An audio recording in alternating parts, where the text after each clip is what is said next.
Hello student, आप लोग कैसे हैं। चलिए मैं आप आज को सिखाने वाला हूँ दो बिंदुओं के बीच दूरी का फार्मूला।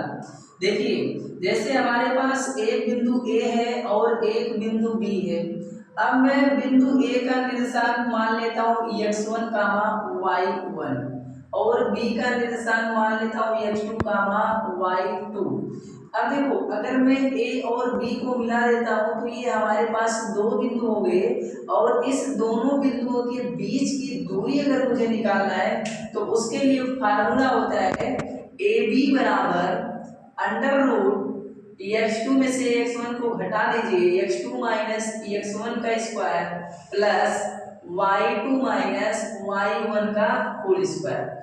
या तो मैं इसको ऐसे भी लिख सकता हूँ और इसी को जो दूसरा इसका है मैं इसको ऐसे भी लिख सकता हूँ। कैसे, देखिए मैं अब की बार x1 को पहले और x2 को बाद में लिखता हूँ। x1 माइनस x2 का whole square plus y1 minus y2 का होल स्क्वायर, ये हो गए इक्वेशन नंबर 2। चाहे आप दूरी का फार्मूला ये लिखिए या दूरी का फार्मूला ये लिखिए, दोनों सेम है क्योंकि दूरी कभी भी माइनस में नहीं होती। ठीक है, तो मुझे पता है, आई होप कि आप लोग को इतना समझ में आ गया होगा कि दो बिंदुओं के बीच की दूरी का फार्मूला कैसे निकालते हैं। ठीक है, चलिए मैं आज आपको सिखाने वाला हूँ कि ये फार्मूला आता कैसे। देखिए, हमारे पास एक प्लेन है और ये है x अक्ष और ये है y जो कि चतुर्थांश है। अब मैं इसको मान रहा हूँ पॉइंट O जो कि ये होता है केंद्र। ठीक है, अब देखिए इस फर्स्ट क्वाड्रेंट में मैं दो पॉइंट ले रहा हूँ, एक पॉइंट ए ले रहा हूँ और एक पॉइंट ले रहा हूँ बी। तो ए से बी को मिला दिया तो ये हमारे पास हो गए दो बिंदु। अब इस दोनों बिंदुओं के बीच की दूरी का फार्मूला मुझे निकालना है। मान लेते हैं कि ए का निर्देशांक है x1 कामा y1 और बी का निर्देशांक है x2 कामा y2। ठीक है, अब पॉइंट ए से x एक्सिस पर हम क्या करेंगे, एक परपेंडिकुलर रेखा खींचेंगे। उसी तरह पॉइंट बी से इस रेखा पर एक परपेंडिकुलर रेखा खींचेंगे, ये भी 90 डिग्री, ये भी 90 डिग्री। अब सेम प्रोसेस वही ये भी रहेगा कि पॉइंट ए से इस रेखा पर एक लंब और डालेंगे जो इस प्रकार होगा। अब इसको मैं मान लेता हूँ सी, पॉइंट क्या मान लिया, सी। देखिए अब इस पॉइंट को मैं मान रहा हूँ एम और इस पॉइंट को मैं मान रहा हूँ एन। ठीक है, अब देखिए अगर बिंदु ए का निर्देशांक x1 कामा y1 है, इसका मतलब ये हुआ भाई कि यम से ओ तक की जो दूरी होगी ये होगा x1। ठीक, और ए से यम तक की जो दूरी होगी ये होगी y1। उसी तरह ओ से यन तक की जो दूरी होगी वो होगी x2 और बी से यम तक की जो दूरी होगी वो होगी y2। ठीक, अब देखिए अगर मैं कहूँ कि मुझे यम से यन तक की दूरी चाहिए तो आप क्या करेंगे, ओ यन माइनस ओ यम, यानी यम यन बराबर हो जाएगा ओ यन माइनस ओ यम। तो यम यन बराबर x2 माइनस x1। इसका मतलब ये हुआ कि ये जो दूरी है यम से यन तक की दूरी ये हो गई x2 माइनस x1। जितनी दूरी इधर होगी उतनी दूरी इधर होगी क्योंकि ये दोनों दूरी आपस में क्या है, बराबर है। x2 माइनस x1 इधर। अब देखिए मुझे ए से की दूरी पता चल गई कि x2 माइनस x1 है। सेम उसी तरह मुझे बी से की दूरी पता करनी है। ये दूरी कितनी है, देखिए आप देख रहे हैं बी से एन तक की दूरी y2 है और जितनी दूरी ये है उतनी दूरी ये। इसका मतलब बी से सी से एन तक की दूरी क्या हो जाएगी, y1। अब देखो अगर मुझे इतनी दूरी चाहिए तो मुझे पूरी दूरी में से मतलब यहाँ से यहाँ तक की दूरी में से इस दूरी को निकालना पड़ेगा। तो इसे लिखूंगा y2 माइनस y1 हो गया। अब देखिए आपको दिख रहा है यहाँ पर त्रिभुज ACB और यह एक समकोण त्रिभुज है। कैसा त्रिभुज है, समकोण, जिसमें 90 डिग्री का एंगल बन रहा है। और आपने एक परिमेय पढ़ा होगा जिसका नाम है पाइथागोरस परिमेय। पाइथागोरस परिमेय।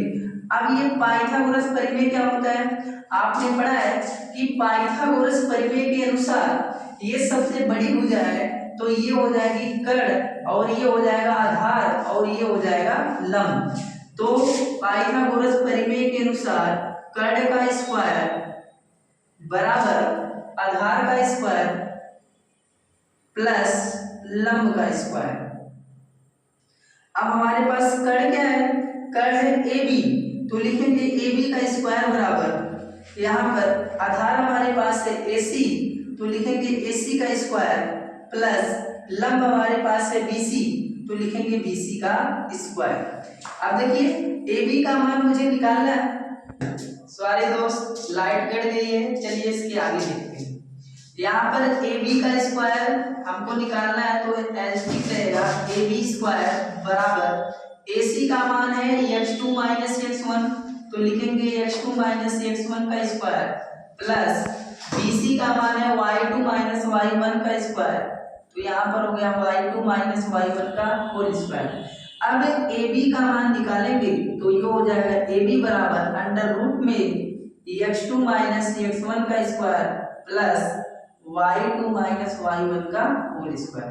अब आप देख रहे हैं ये फार्मूला आ गया दो बिंदुओं के बीच की दूरी का फार्मूला, एक दूरी का फार्मूला। तो आपने देखा हमने यहाँ पर दो पॉइंट लिए थे ए और बी। ए का निर्देशांक माना था x1 y1 और बी का माना था x2 y2। तो जब हमने ए बी की दूरी निकाला तो मुझे मिला ए बी बराबर under root x2 minus x1 का whole square plus y2 minus y1 का होल स्क्वायर। चाहे मैं ये लगाऊं फार्मूला, ये लगाऊं, दोनों सेम है। अब इस फार्मूले को मैंने किस तरह ड्राइव किया है आपको दिख रहा है ना। अभी मैंने यहाँ पर प्रूव करके दिखाया है कि दो बिंदुओं के बीच की दूरी का फार्मूला ये होता है। चलिए एक एग्जांपल लेकर हम लोग समझते हैं। जैसे मैं कह रहा हूं कि हमारे पास एक बिंदु ए है, इसका निर्देशांक है 2, 3 और एक बिंदु बी है जिसका निर्देशांक है 1, 4। ये हो गया। अब ए और बी के बीच की दूरी निकालना है तो मैं लिखूंगा ए और इधर हो गया बी। अब इसको मिला दिया तो ये हो गया दो बिंदुओं के बीच की दूरी। तो ए हमारे पास है 2, 3 और बी है 1, 4। यहाँ से x1, y1 हो जाएगा और ये x2, y2। फार्मूला क्या पड़ा, ए बी बराबर अंडर रूट यहाँ से हो जाएगा x2 माइनस x1 का whole square plus y2 minus y1 का होल स्क्वायर। तो ए बी बराबर आपको मिलेगा यहाँ पे x2 का मान है 1 और x1 का मान है 2, तो 1 माइनस 2 का होल स्क्वायर प्लस 4 माइनस 3 का होल स्क्वायर। अब यहाँ से देखिए दो, एक में से आप 2 घटाएंगे माइनस 1 बचेगा, इसका स्क्वायर हो गया प्लस इसमें से घटाएंगे 1 का स्क्वायर, माइनस 1 का स्क्वायर 1, माइनस 1 का स्क्वायर 1, इसको जोड़ा तो आ गया ए बी बराबर और ए बी का मान जो आएगा वो आएगा अंडर रूट 2 इकाई। तो ये हो गया। देखिए फ्रेंड्स, आज हमने आपको बताया दो बिंदुओं के बीच की दूरी का फार्मूला और एक एग्जांपल लेकर बताया। अब अगला जो टॉपिक होगा वो होगा दो बिंदुओं के बीच कैसे हम लोग उसका अंतर विभाजन करते हैं। Thank you so far.